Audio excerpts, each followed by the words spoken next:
Land use. This lecture is about how owners can protect their real property from harm, whether it is from harm caused by a neighbor or the harm caused by the government. Thus, we will be discussing nuisance, which is an interference with the use and enjoyment of land, lateral support, which has to do with the damage caused by neighboring construction, water law, which has to do with the ownership of water rights, eminent domain, which is when the government takes away someone's real property, and zoning, which are a set of local government rules. Nuisance.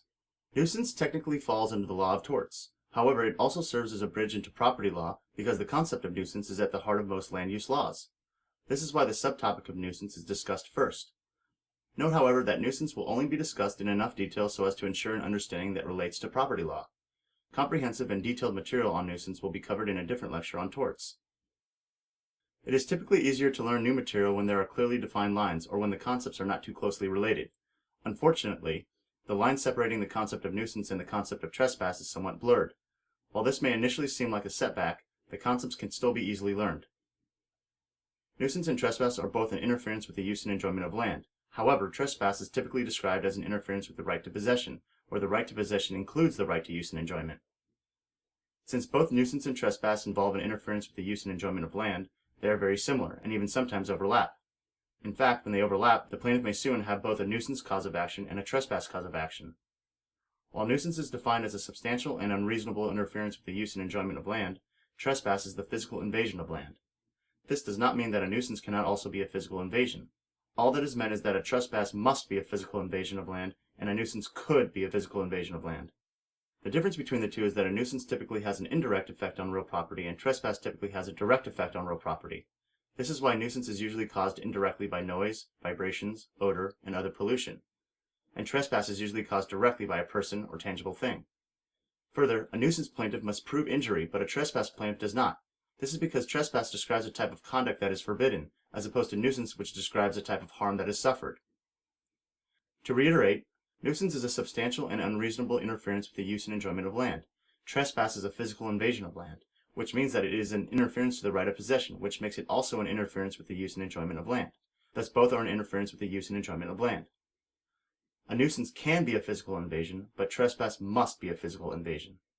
A nuisance plaintiff must show an injury and substantial and unreasonable interference. A trespass plaintiff must only show a physical invasion. He does not have to show an injury. Finally, it is possible for a plaintiff to sue for both a nuisance and trespass cause of action at the same time. Lateral support. The laws of lateral support have to do with moving dirt around. When two pieces of land are adjacent to each other, i.e. they are next to each other, and one owner engages in construction activity, there is usually some kind of process of moving or removing dirt. When a substantial amount of dirt is removed from one area, the surrounding dirt loses some support. While the surrounding dirt may not lose vertical support, since the dirt that it is sitting on top of has not moved, it may lose horizontal support. In law, we call this lateral support. A simple physics example with the use of sand will make this clear. When sand is poured out onto a flat surface, it naturally forms the shape of a cone standing upright. However, when sand is poured into a cup, it takes the form of the cup. This is because the walls of the cup provide lateral support. If the walls of the cup are removed, then the sand would take the natural form of a cone standing upright. Normally, in rural areas, lateral support is not an issue because plots of land are big, so that the point at which dirt is removed is sufficiently far away that it will not disturb neighboring land or a building on neighboring land. However, in more urban areas, plots of land are small and close together, and therefore buildings are close together, and thus when dirt is removed, lateral support can be a big issue. Now that the physical concept of lateral support is clear, the legal concepts are easy to learn, and an example is the best way to learn the legal concepts. A and B are neighbors. A begins construction on his own land. If A's construction causes subsidence, i.e. causes B's land to collapse or cave in, then A will be strictly liable for the damage to B's land. However, the term land means land, and only land, and does not include buildings or other structures that are on top of the land. Note, B does not have to wait until subsidence actually occurs in order to sue A. Thus, B can sue A when subsidence is threatening. Now imagine that A's construction causes damage to B's structures which are on top of the land. This is where the law gets a little bit confusing. When a structure on top of the land is damaged, it is important to know whether the structure's weight contributed to the collapse of the land. If B can show that the weight of his structures did not contribute to the collapse of the land, then liability depends on which rule the jurisdiction follows. If the English rule is applied, then A is strictly liable for the land and he is strictly liable for the structure. If the American rule is applied, then A is strictly liable for the land and he is only liable for the structure if he was negligent, i.e. A is only liable for the structure if B can prove that A was negligent. But if B's structures did contribute to the collapse of the land, then A will only be held liable if he was negligent, i.e. A is only liable for the structure if B can prove that A was negligent. Let's review the legal concepts one more time. If A does something on his land which damages B's land, then A is strictly liable for B's land. Remember, the term land just means land and does not include buildings or structures. If A does something on his land which damages the structures which are on top of B's land, then liability depends on whether the structure's weight contributed to the collapse of the land. If the existence of B's structures did not contribute to the collapse, then A's liability depends on which rule is applied. If the English rule is applied, A is strictly liable for the land and strictly liable for the structures. If the American rule is applied, A is strictly liable for the land, but only liable for the structures if he was negligent, i.e. A is only liable for the structure if B can prove that A was negligent. If the existence of B's structures did contribute to the collapse, then A will be liable if he was negligent, i.e. A is only liable if B can prove that A was negligent. Water law. Water is plentiful in the eastern states and sparse in the western states. Not only is there less water in the west, but rain and snow are not consistent. Instead, they are highly variable. Thus, the legal doctrines that were developed in the east accounted for plentiful water, and the legal doctrines that developed in the west accounted for sparse water. Variations of these doctrines, and sometimes hybrid doctrines, were developed in some Midwest states, where water abundance was somewhere in between being plentiful and sparse. While there have been several different water law doctrines, one particular doctrine stands out the most. It is the reasonable use doctrine, also known as the American rule. Almost all states have adopted the reasonable use doctrine or have gravitated to some close variation of the reasonable use doctrine.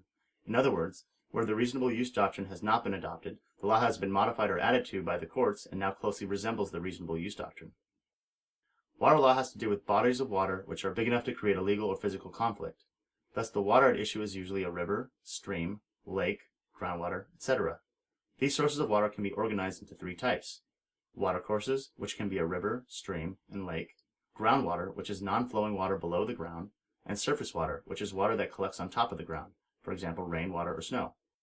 Note, while water law is created by statute and case law, it may also be created by contract, i.e. when someone transfers his water rights to someone else. Watercourses are governed by two major doctrines. This is because, as we mentioned earlier, water is plentiful in the eastern part of the country and sparse in the west. Not only is there less water in the west, but rain and snow are not consistent. Instead, they are highly variable. Where watercourses are plentiful, the law developed so that water rights came with the land and so that water rights were equal among the owners whose land touched the watercourse. Where watercourses were sparse, the law developed into a seniority system, where priority was determined by whoever first put the water to beneficial use, which meant that it wasn't a requirement to own land along the watercourse. These two doctrines are the Riparian Doctrine and the Prior Appropriation Doctrine. Here are the details of each. Under the Riparian Doctrine, an owner of land along a watercourse is called a riparian. Each riparian owner has an equal right to use the watercourse.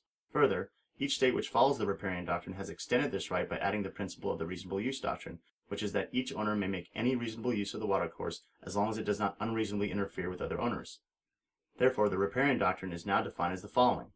Riparian owners have equal rights to reasonably use the watercourse as long as it does not unreasonably interfere with other riparian owners. This right cannot be lost even if the riparian owner does not actually use his right. However, the right is limited to use and not ownership. In other words, a riparian does not own the watercourse or the water itself. Instead, a riparian has the right to use the water.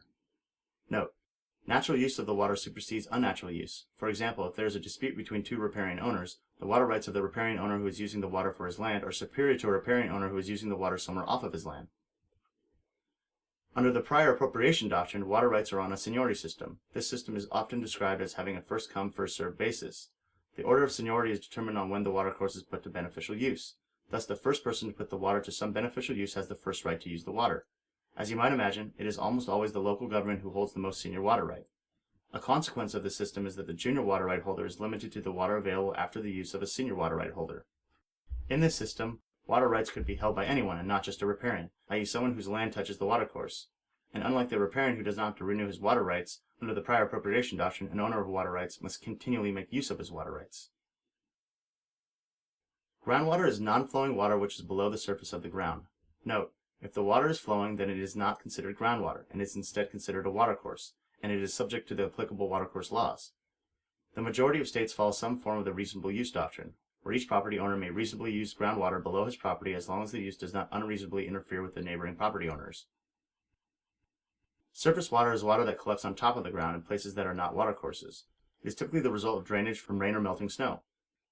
Conflicts regarding ownership of surface water are rare because the law is simple. The owner of the land upon which the water sits is the owner of the water. However, conflicts arise when an owner diverts or drains his surface water onto his neighbor's land. These conflicts are resolved by three very different doctrines, and the states are split on which doctrine that they follow.